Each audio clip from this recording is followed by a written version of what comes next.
In a previous video, I set up a Minecraft server as part of a simple home server project, and while it did work, the performance wasn't amazing, even when I was the only user on the server.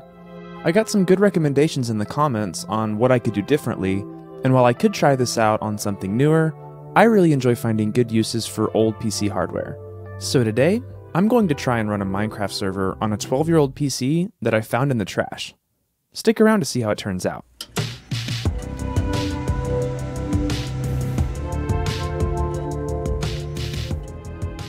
Before we get too far into this, I want to be clear about what this video really is.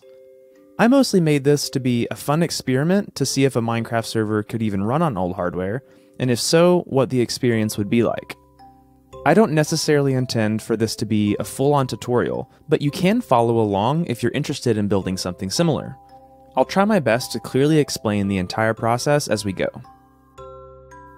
For the hardware side of things, we're going to be using this Compaq CQ5720F, which is a 12-year-old desktop that I actually pulled from a trash pile. I actually made a video about this earlier on my channel, so click the card if you're interested in watching that. But essentially, I spent $12 in that video to upgrade this machine with an Athlon 2 X4640, which is the CPU we're going to be using for this project. It also has 8GB of DDR3 RAM, and the original 640GB hard drive that came with the PC. So all in all, I spent $12 on this PC. Not too bad. Now if you're following along with this video, you obviously don't need the exact same hardware I have, and I actually would not recommend going out and buying this.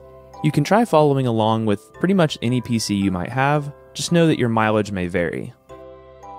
For the software side of things, we're going to be using Linux, or Ubuntu Server to be specific. We'll also be using Docker to run our server, as well as some other things. If you're wanting to follow along but just got really nervous when I mentioned Linux and Docker, don't panic. There are other ways to install something similar on Windows, however Linux should come with a lot less bloat and overhead, and considering the fact that we're trying to run this server on a 12-year-old PC, we might need all the help we can get.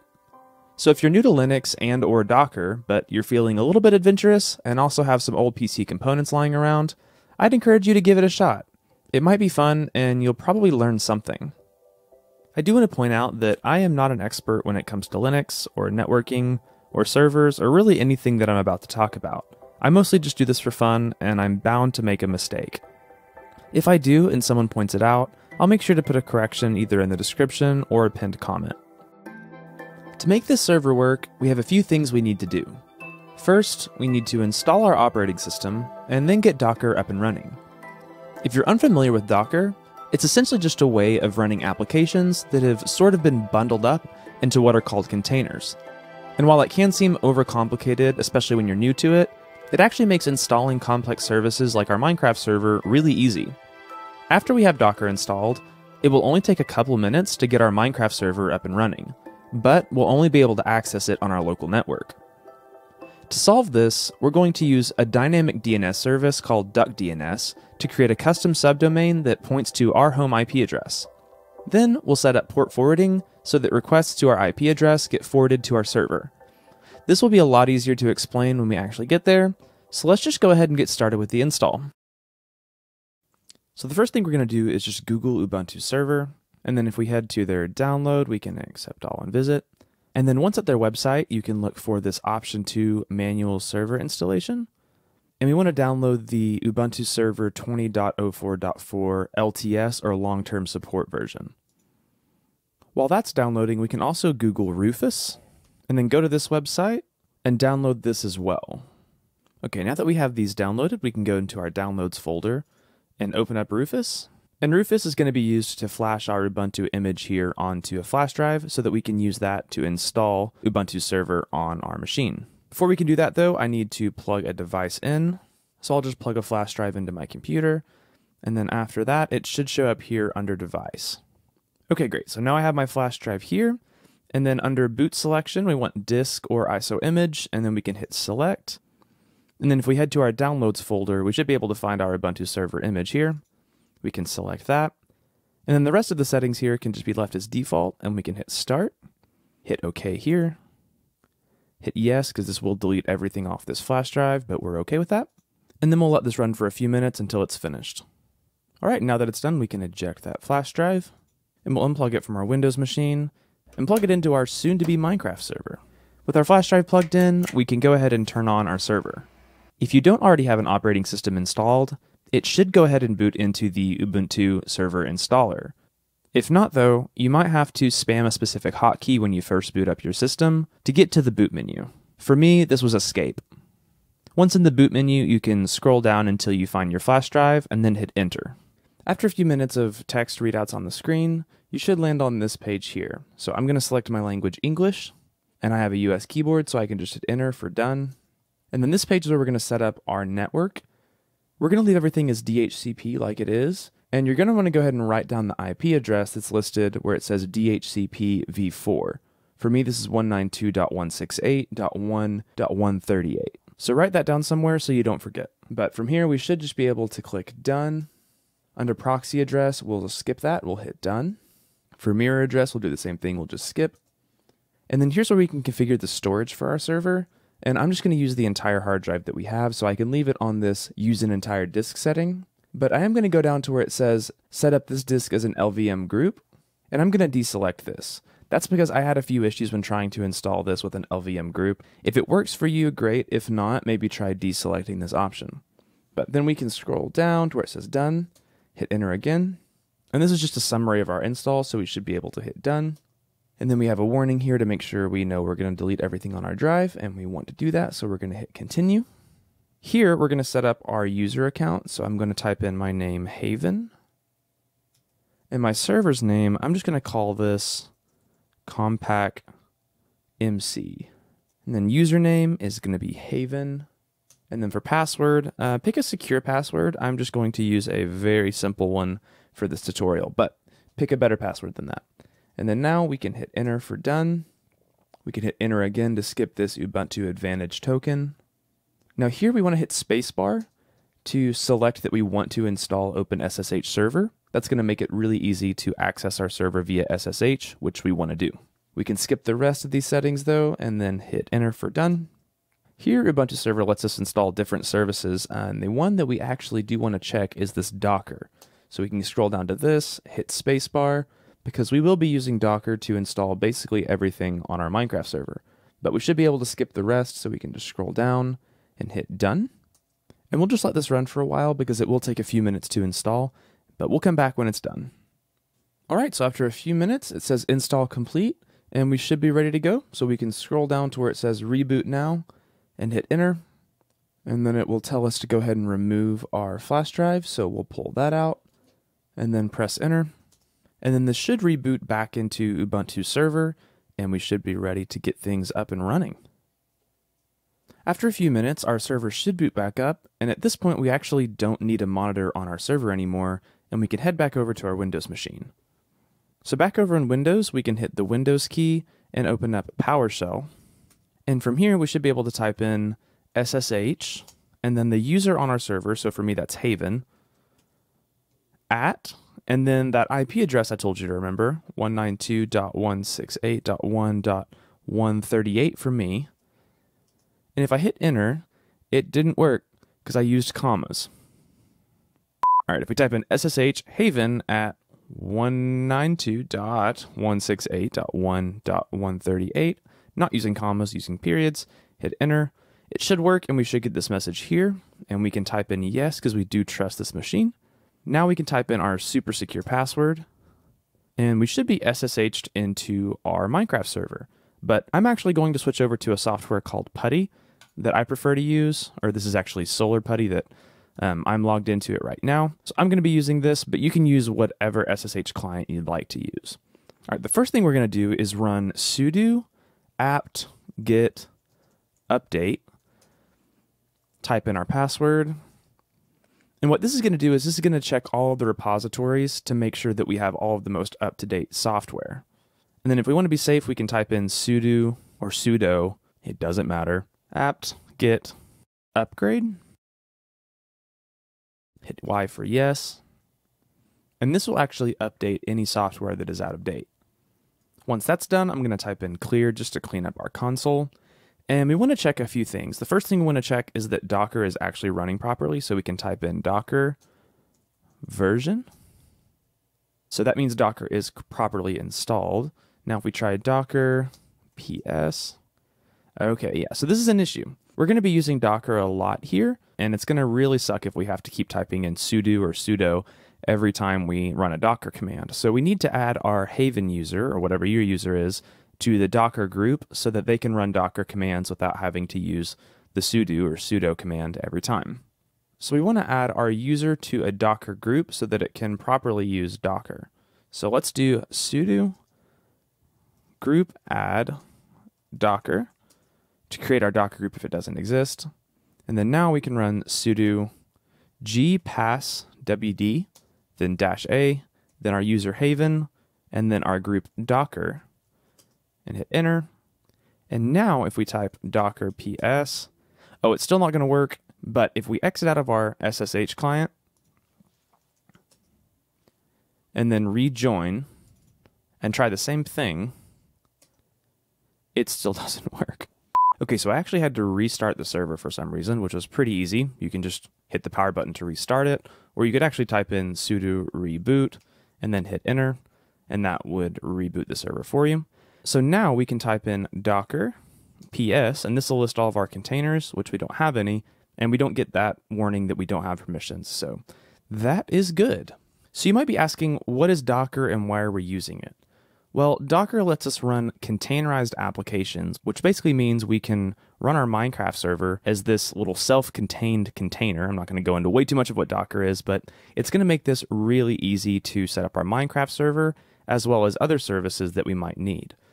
Now, if you're not super familiar with Linux, don't worry too much. I'll try to explain the commands as I go, but if you follow along, you should be fine without necessarily understanding everything. But I'm just going to type in ls, and this is going to list all of the files in our home directory that we're in right now, which we have this snap folder, but nothing else.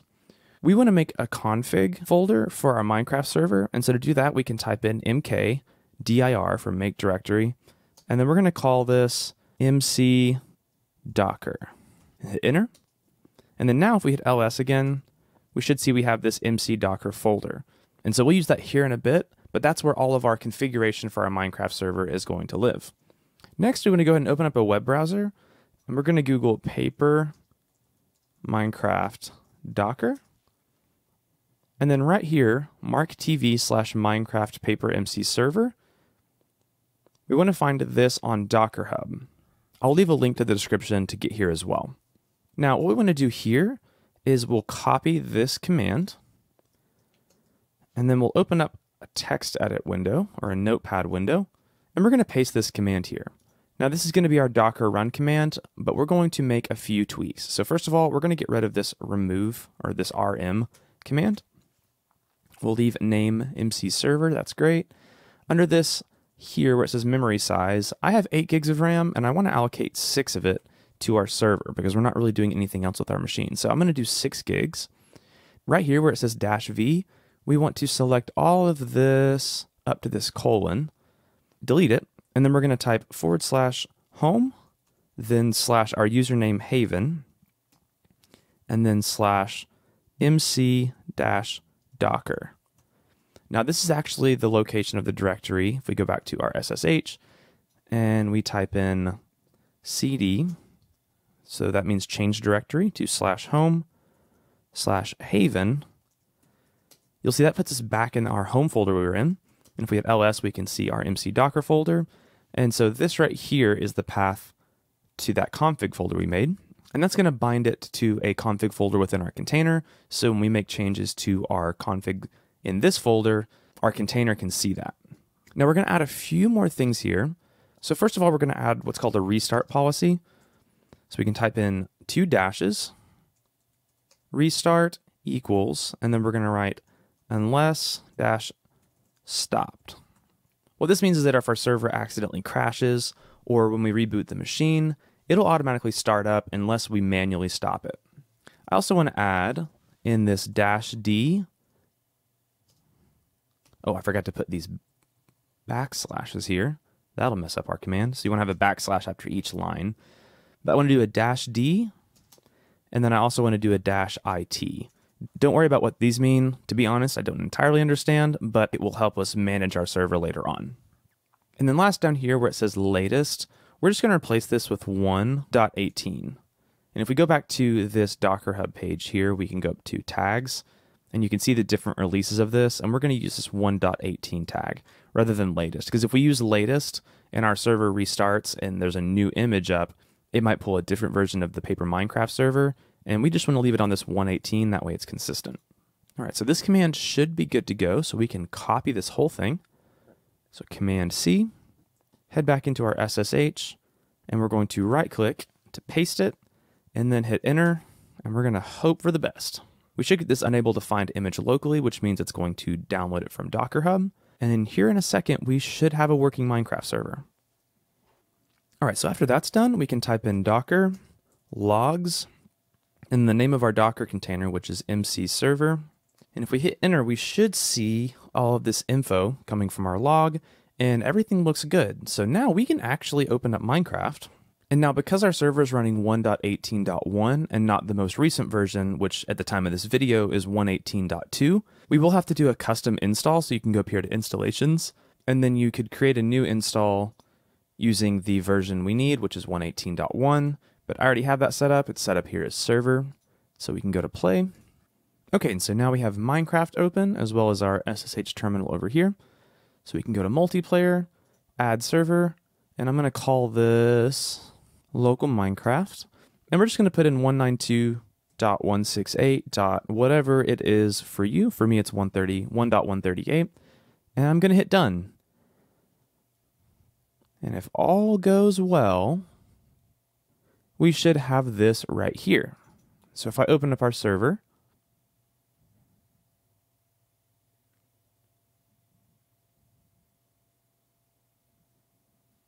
we are in Minecraft on a Minecraft server running on an Athlon 2. Isn't that cool? And if we type in the command top, we'll actually see a readout of what our CPU usage is right now. And so as we're running around, we can see our CPU usage go up as it's loading new chunks. But nothing too bad right now. Now, the biggest problem with our server currently is that we can't actually access it from the internet. We're only able to access it on our local network. And that doesn't really help if you're wanting to play with friends who don't live in your house. So we're going to do a couple of things.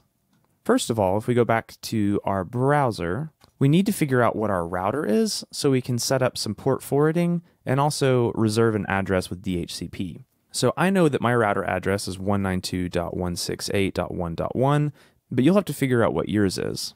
Once you do though, you can navigate to it, and you'll have some kind of login. If you've never logged into this before, there's a good chance this info is actually on your router, but once again, you'll have to figure that out on your own. Now, your router is going to look quite a bit different than mine does, but essentially you're going to want to navigate to some section where it says DHCP, and then you're going to look for a client list. And here we can see that where it says PaperMC, we have my computer with our 192.168.1.138 IP address. And there should be some kind of option to reserve or save this IP address. That way that IP address doesn't get given to a different computer if our Minecraft server is off for a while. So I'm just going to hit this little save here. And then now if I head to address reservation on my router, down here at the bottom we see our compact Minecraft server, and that DHCP IP address has been reserved, so it won't change. Next, we need to look for a section that says something about NAT or port forwarding. So for me, it's under transmission, NAT, and then for me, it's listed as virtual servers, but essentially you just want to find whatever section it is for your router that lets you configure port forwarding. If you're not sure, you can probably Google the model of your router and port forwarding and find someone who can explain it. But I'm going to click Add, and then we're going to call this Minecraft Server, or MC Server. Interface is WAN.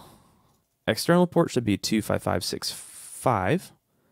Internal port should be 25565. And then our internal server IP is going to be our 192.168.1.138. And then we can hit OK.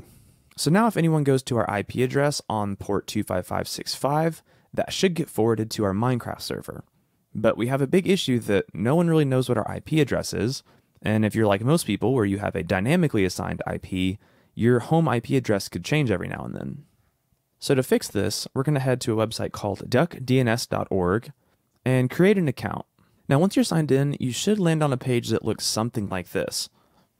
Now, what DuckDNS is a dynamic DNS service. So essentially, you can set up a subdomain or a URL with them, and whenever your IP address changes, this new URL will always make sure it forwards to the correct IP address.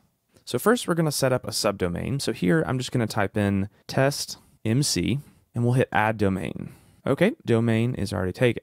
No worries, I'm going to type in haven test MC. Hit add domain. All right. So now we should have a few things. We have this IP address here that I'm going to have hidden, which should be your current IP address. And we also have this token, which is really important. What we can do is we can set up another Docker container that whenever our IP address changes, it'll send information to the DuckDNS service to change our IP address so that when anyone goes to haventestmc.duckdns.org, it'll resolve to our IP address and people can connect to our server. So to do this, we're going to go to linuxserver.io, go to the docs, and then scroll down until you find linuxserver/duckdns. This is another Docker container that runs the DuckDNS client that will let DuckDNS know anytime our IP address changes. So we can scroll down here to where it says Docker CLI, and we'll copy this entire thing and paste it into our notes here. And we're going to make a few changes once again. So we're going to leave docker run-d the same, name DuckDNS is great. We can leave this exactly the same because our user should be 1000. For time zone, I'm just going to set it up to my time zone, which is America-Chicago. For subdomains, we want to get rid of these and just put in our haven test MC. Under token, this is where we need to copy our token that's up here on DuckDNS, and then we will just paste it here. Clean that up a little bit. Log file, we'll keep that as false. You could set this up to log to something on your server, but we're just going to leave that as false. Now here where it says volume or -v, and then it has path to app data, we actually need to set up another config folder on our server. So we can head back to SSH, hit Control-C to get out of this top view here. We'll clear things up, and then we're going to navigate, so CD or change directory, and then we can actually put a little tilde here, which is the same thing as typing /home/ the name of our user. So we can do that, or we can do CD tilde. All right, so we're back in our home folder. So if we hit ls to list, we can see we have our MC Docker. Oh, while we're here, actually, let's go ls MC Docker. And then now in what was an empty directory, we have all of this stuff for our server, but we'll come back to this later. So if we hit clear again, now we're going to make another directory. So mkdir, and we're going to call this duckdns-docker. You can call this whatever you want, but I like this. So now if we hit ls again, we can see we have our DuckDNS Docker as well as our Minecraft Docker. Back in our text editor, we can change this path before the colon to /home/haven/duckdns-docker. And this will be the same thing as it was with our Minecraft Docker container, and basically just be a configuration folder that we can access. And we'll leave this restart unless stopped as well. And now we can just copy this entire command, come in here, right click to paste, hit enter to run, and this will install the Docker container as well, just like it did our Minecraft server. Once it's done, we should be able to type docker logs duckdns, and everything looks good. So we can type clear again. And now if everything is set up properly, when someone on Minecraft, we'll delete this server. When someone goes to add a server on Minecraft, and we will call this Haven server. If they go to haventestmc.duckdns.org, this should get routed to our IP address, and because Minecraft uses the port 25565, that request should get forwarded to our Minecraft server on port 25565, and everything should work. So let's hit done and see if wow, it worked. It's like magic. So now, if we access this, we're not accessing this on our local network, we're actually accessing this over the internet. Just to test that, we can actually go back to our SSH server, and if we go to docker logs MC server, we'll actually see that earlier where I joined the game, it was from my local IP address, but now that I'm joining the game, it's from my home's IP address over the internet. It's crazy. So now we technically do have a working Minecraft server that anyone with our URL, our haventestmc.duckdns.org, they can join. Now, to be honest, I don't know a whole lot about Minecraft servers. I've never actually ran one myself, so this is all very new to me. But I know many people like to run things like plugins, so I'm actually going to show you how you can install one of the most common plugins, EssentialsX. So to do this, we're going to go back into our web browser, and we're just going to search for it. If we go to the website, you can find this download link here, and we're just going to right-click that and hit Copy Link Address. Then back in our server, we can clear things up, and we're going to navigate, so CD, to our Minecraft Docker directory. And if we hit LS, we can see all these folders again, and there should be a folder called Plugins. So if we change directories to that, and then now that we're in our Plugins folder, we can type in sudo wget, and then we're going to paste in that link for the download and hit Enter. And then now if we type in ls, we should have this essentialsx dash blah blah blah blah blah .jar. And that's what we want. So now we actually need to restart our server. And an easy way to do that is to type in docker stop MC server. Then after a few seconds, we can type in docker start MC server. And we can type in docker logs MC server again. And after a few minutes, we should be able to see that this Essentials plugin has actually been loaded in. And so if we go back to Minecraft, we hop back in this server. I have joined the game now. And let's just try some commands. So if I do this, I can't do a fly command, probably because I'm not OP. So I'm going to show you how to do that now. So to use server commands not within the game, you can type docker attach MC server. And then now, if we type a question mark, for example, with our EssentialsX plugin, we can see all these commands we can use. I'm going to say OP and then my username. And so now, if I go back to Minecraft, I should have been made a server operator, and I should be able to type fly my username enable, and look at that. Isn't that cool? So to get out of the Minecraft server terminal here, we can hold down Control and then PQ, and that'll get us out safely without accidentally closing the server. So if we hit docker PS, for example, we can still see that our DuckDNS as well as our Minecraft servers are both up and running.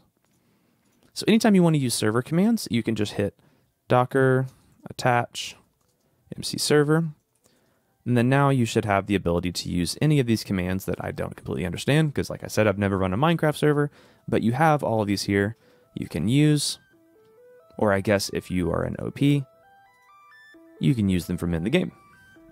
After getting everything set up, I invited a friend to join and make sure that everything was working well.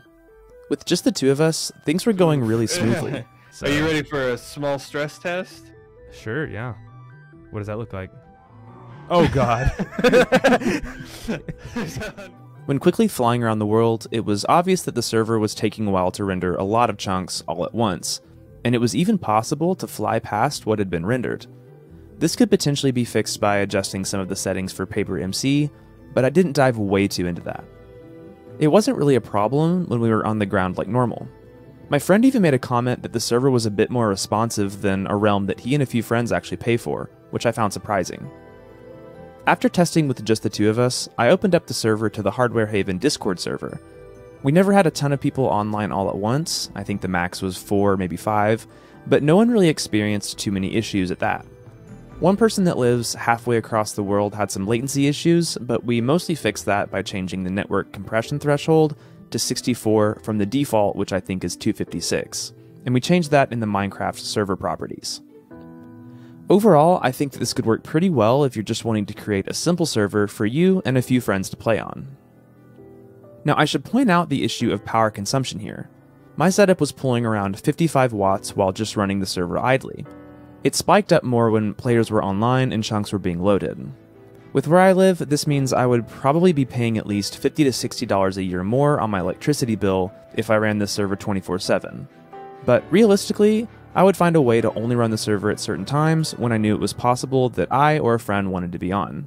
But even at $60 a year, this is still cheaper than paying for a Minecraft roam.